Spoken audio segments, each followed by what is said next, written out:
Hi!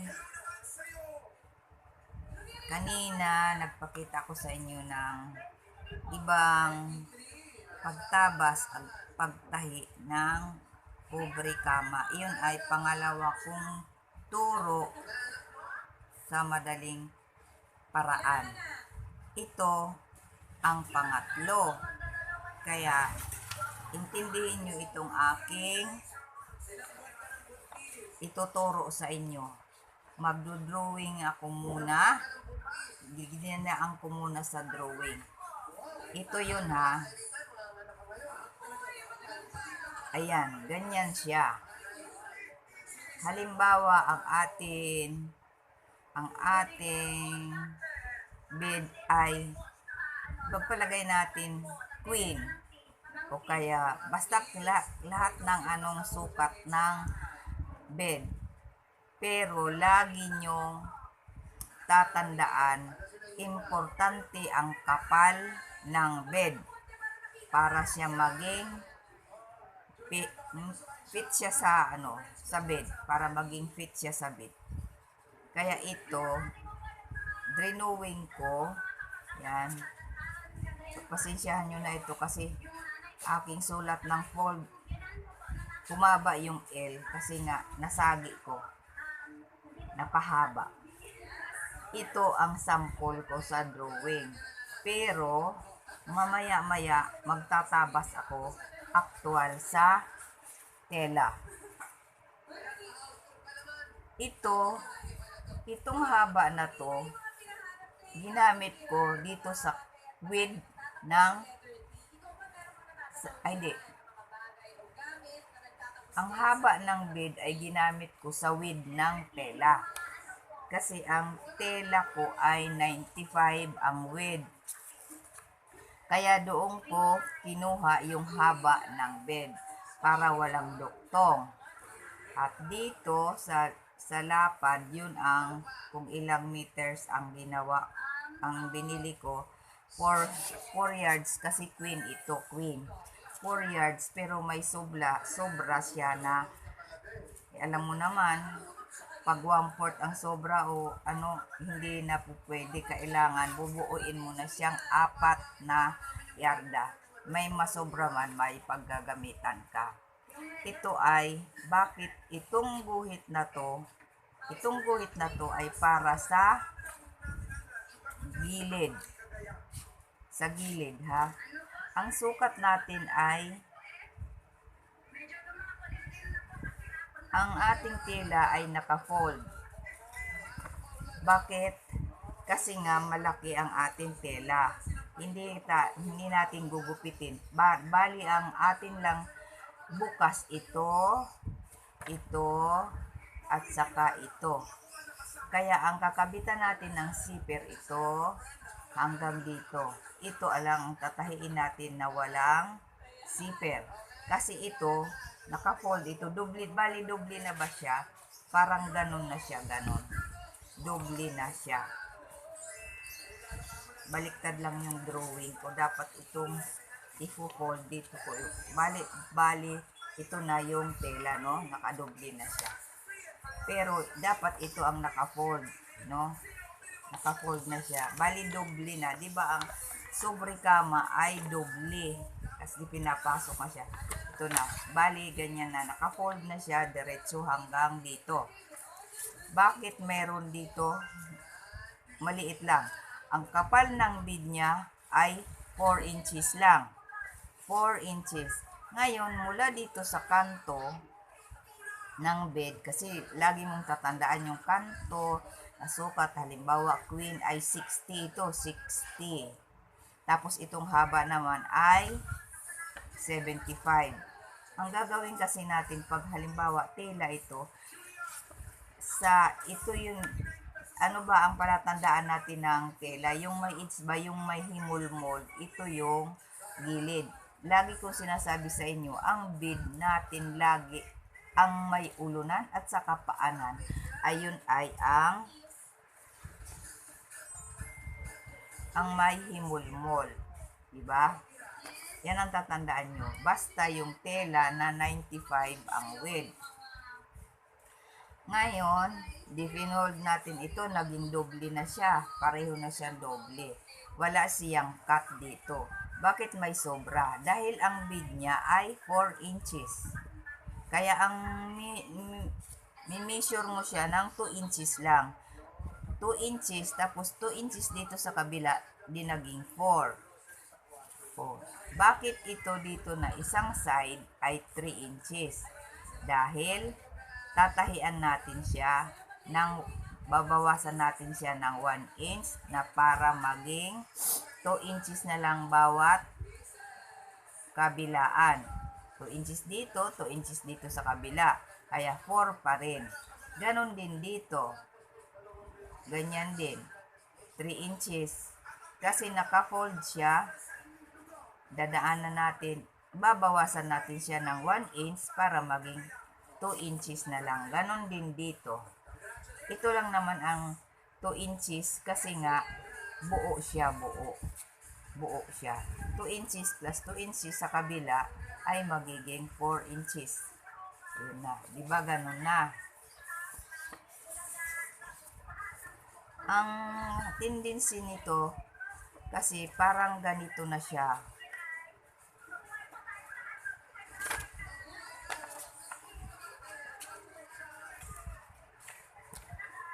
Pakinggan nyo lagi ang aking explain. Kasi ibang paraan din ito. Madali din ito na paggawa ng bead cover.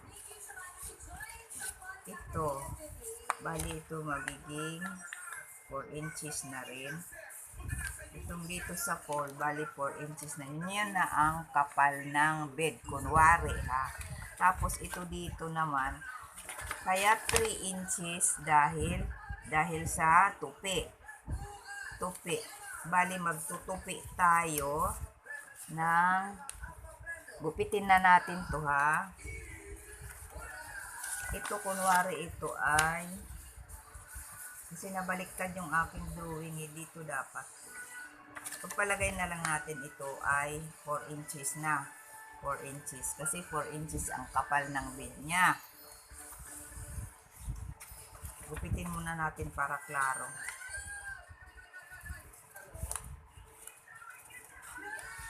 Ginawasan natin siya ng 1 inches dito sa 3 inches kasi nga dito para sa tahi. Diba pag nagtahi tayo, kailangan mayroon laging allowance. Bali ganyan na siya. Ito kasi dito na banda sa L natin ay laging may zipper. Kaya ang tatahiin lang natin na walang zipper, ang isang side lang dito sa may paanan. Bali ito ang walang zipper. Tatahiin natin yan hanggang dito. Dito lang. Para pag nagkabit ka ng zipper dito, hanggang dito, dito lang din uli. Dito lang din uli. Hindi natin siya isasagad kasi masisira yung zipper.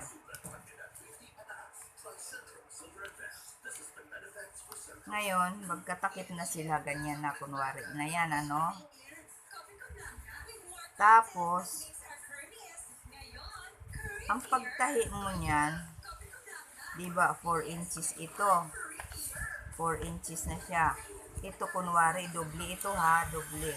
Ngayon, doon sa 2 inches, dito sa 2 inches, dito mo siya tutupiin. Dito mo siya sa 2 inches. Kasi 2 inches, tapos 2 inches dito sa kabila, buo kunwari ito ha, magiging 4. Ganyan siya. Tatahiin mo siya ng ganyan. Ito kasi ay bukas.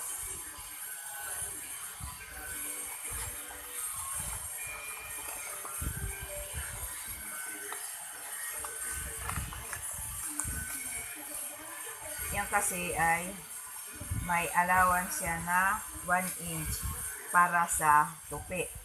Klaro na ha. Pag nagtahi ka na nito, buuin mo yan. Dito mo siya tatahiin. Tuwid lang siya, tuwid. Nakalatag siya ng ganyan. Para halimbawa ito.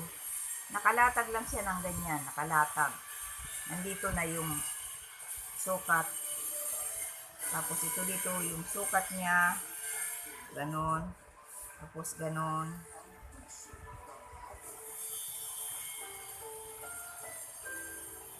Ang programang ito ay rated SPG.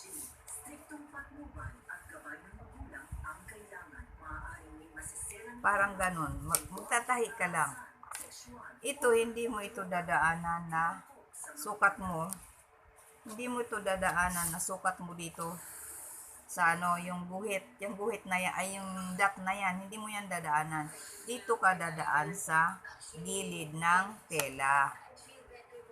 Tatahiin mo siya dyan sa gilid ng tela. Ito kasi ditong side na to, isang side ng bed ay buo. Diba? Nakatiklop yan. Itutuwid mo lang siya ng ganyan. Tapos tatahiin mo siya dito. Tahiin mo siya dito. Tapos tigilan mo siya dyan. Tapos tahian mo siya dito na kalahati lang. Ay, hindi naman kalahati. Parang ganun lang. Para lang daanan ng zipper. Ititigil mo yan para sa zipper. Wala kang ibang tatahiin kundi isang side lang. Ito lang. Kasi ito naman bali doble na to. Doble ha. Doble. Tapos ito. Ito ay dadaanan natin ng zipper. Magbabawas tayo ng 1 inch para sa zipper. Tapos itong kanto na to, itong kanto di ba doble? Parang ganun na siya oh. Di ba pag nagtahi tayo ng bed, yung kanto ha, di ba nakaganon siya? Yung kanto ng bed, pag binuo na natin, hindi naman sa, kasi ano siya eh, doble na siya, doble. Parang doble na siya, di ba? Halimbawa ito ganito, doble na siya. Tatahiin mo siya dito gilid, tahiin mo siya dito gilid. Ngayon, tapos, pag natahi mo na yan, ibubuka mo na siya ng ganun.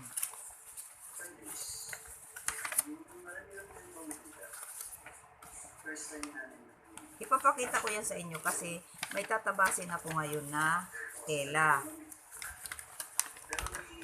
Bali, ganyan na. Di ba sabi ko nga, bubuuin mo muna bago ka tahiin mo muna, buuin mo lagi ang kanto.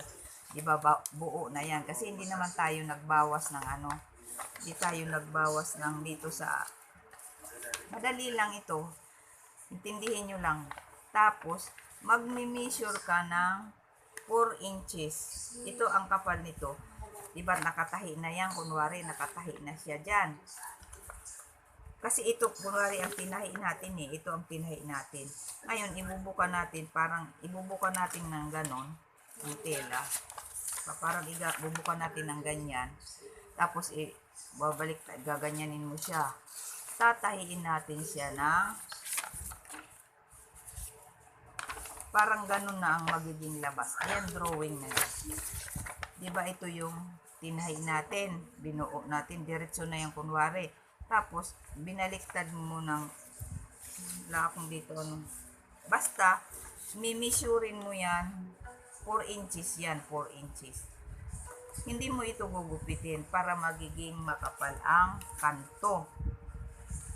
Hindi nyo maiintindihan kasi nga, hindi naman natatahi yung papel. Basta ganon ang pagsukat. Itong side na to ay buo. Buo ito, buo. Doble siya hanggang dito. Tapos, kasi maggagawa tayo kung pwede, tahian nyo lang muna. Tahian nyo itong isang side na to ng diretso. Kasama na yung ilalim ha, kasi kunwari dalawa na ito. Tatahiin mo siya dyan ng ganyan. Tapos, pagtahi niyan, didiretsuhin mo ito hanggang dito lang. Dito lang. Para pag nagkabit ka ng zipper dito, ay meron siyang, may ano siya, may space siya na tuwid lang. Tuwid lang siya. Hindi pwede na dito mo ilagay sa kanto. Kagaya din dito. Pwede ka magkanto dito, pero ito dito, hanggang dito, pag tatahin mo yan, bubuin mo yan, kasi di ba doble na yan, tatahin mo yan dyan.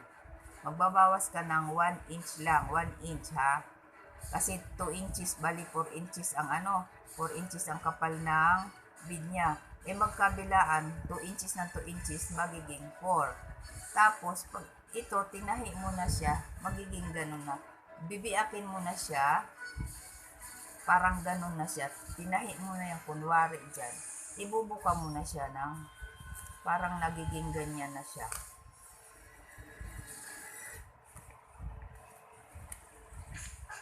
Parang ganun na. Parang ganun na. Kasi tinahi na. Ito kunwari buo tinahi natin dito yan. Tatahian mo siya dito. Mimisurin mo ng 4 inches ang kapal. Magiging ganyan na siya. Diba? Ito na yung kapal ng bed.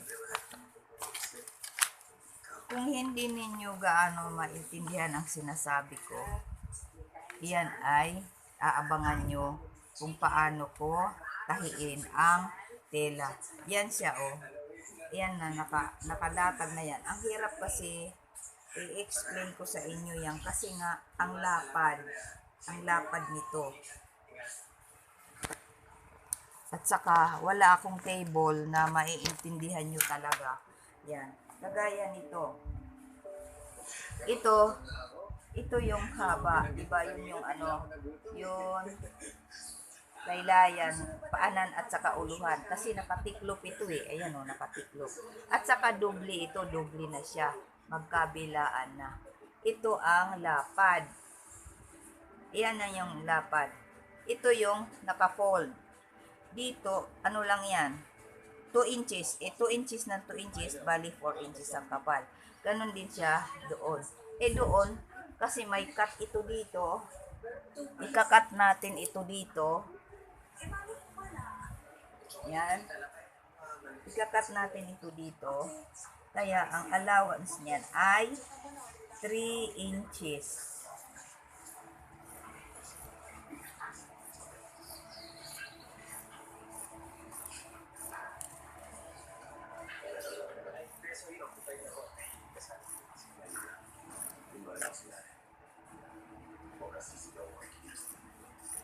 Tutuwirin ko lang ito dito kasi bumaba yung aking. Ayan. Pantay na yan. Mapapantay yan. Bumaba lang. Yan. Yan na siya. Pag binuka mo na yan, magiging doble na siya.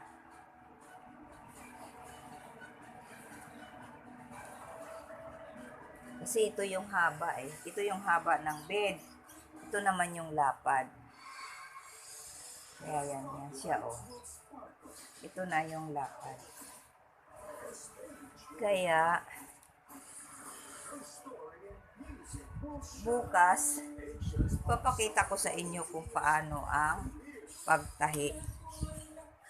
Kasi kung ngayon ko yan tatahiin, mahaba-pahaba na naman tayo. Matatamad kayo manood. Mahihirapan na rin kayo. Maigi na yon. Unti-untiin lang natin para klaro. Sige, bukas na lang muna uli. Pag nagtahi ako, papakita ko sa inyo kung paano na ang ating gagawin. Kaya, nagpapasalamat ako sa inyo na hindi niyo ako iniiwan. Yun ay ano na yan. 62 dito ay magkabilaan dito sa 4, bali 64. Tapos doon ay 3 inches ang lawad, dalawa. Yun ang babawasan lang natin ng 1 inch para maging tawag dito? Maging 4 ang gilid. Basta ganito ang yan, paggupit. Parang alam niyo bang nagtahi ka ng punda? Ang pagtahi ng punda, di ba, diretso lang siya. Binuo mo lang siya ng ganon. Ganon ang pagtahi nito. Pero ang sukat nito, kailangan may sukat siya na ganyan. Kasi itong sobra ito yung kapal Ito yung kapal. Ang sukat mo dito. Yan, lagi. Hindi mo kakalimutan yung kapal ng bed. Kaya yun, magtatahi ka ng buo lang. Buo siya. Bubuuin mo. Pero pagdating sa kanto, pag buo mo na, palalabasin mo siya yung kanto. Yung kanto. Tapos medyo yung tahi napupunta sa gitna. Parang, halimbawa ito yung kanto, no? Pag tinahi mo na kasi yan, parang ganyan na, oh. Nakikita mo, nasa gitna na yung tahi. Pag binaliktad mo, tapos tatahian mo siya dito ng ganyan, na 4 inches. Kukunin mo yung sukat ng 4 inches para maging, yun na ang kapal ng bed. Diba? Bali ganyan na. Magiging ganyan na. Yan na ang kapal ng bed. Pag binuka mo na yan, halimbawa, binuka mo na siya ng ganyan, yun na siya. Ito na yung ibabaw ng bed. Yun ang kapal ng bed. Bukas, tatahiin natin yan. Ipapakita ko sa inyo kung paano. Kasi napakadali din yan. 3 na yan. Kasi yung una ko may paha. Tapos yung pangalawa, yung isang side lang. Isang side lang. Ito naman ay nasa gitna ang tahi ng kapal ng bed. Sa gitna. Pero, bali 3 ano lang ang tatahian mo, yung L nasa zipper at saka yung buo dito isa kasi naka-fold yung tela. So, silip dito na muna. Pag-aralan ninyo yan kasi hindi lang naman magagamit ninyo yan pag meron sa inyo magpatahi. Kung alin ang mabilis sa inyo na paraan, yun ay ang pag-aralan ninyo. Kasi ako, dahil matagal na akong nananahi, pag pumasok sa isip ko yan, ginagawa ko agad. Kasi, well, namimili ako ng tela sa Divisoria nung ako ay nagbibiyahe pa. Pag nakita ko yung tela na yon, kung magandang tela, mga design, habang ako nasa bus, tinitignan ko yung tela ko. Pagdating ko sa bahay, alam ko na kung ano ang aking tabas na babagay doon sa tela. Kasi binabagay ko yung mga design ng tela. Dati kasi mga baby dress lang ang mga sinatahi ko, mga duster, mga bestida, ganyan ako. Kaya galing ng Divisoria, pagdating sa bahay, ilalako ko yung tela ko.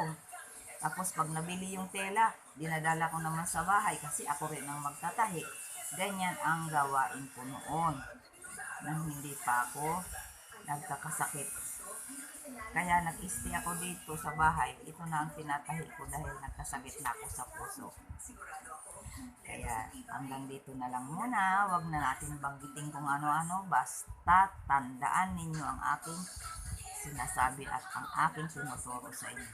Pagpasensyahan nyo na kasi minsan talaga magguhit ako, mali-mali na ang aking guhit, tabi-tabingi na. Mag-explain ako, minsan meron akong nakakalimutan. Kaya hanggang dito na lang muna. Bye-bye! Magandang araw sa inyo o tanghali, gabi. Basta maganda ang ating pangangatawan. O bye-bye na muna.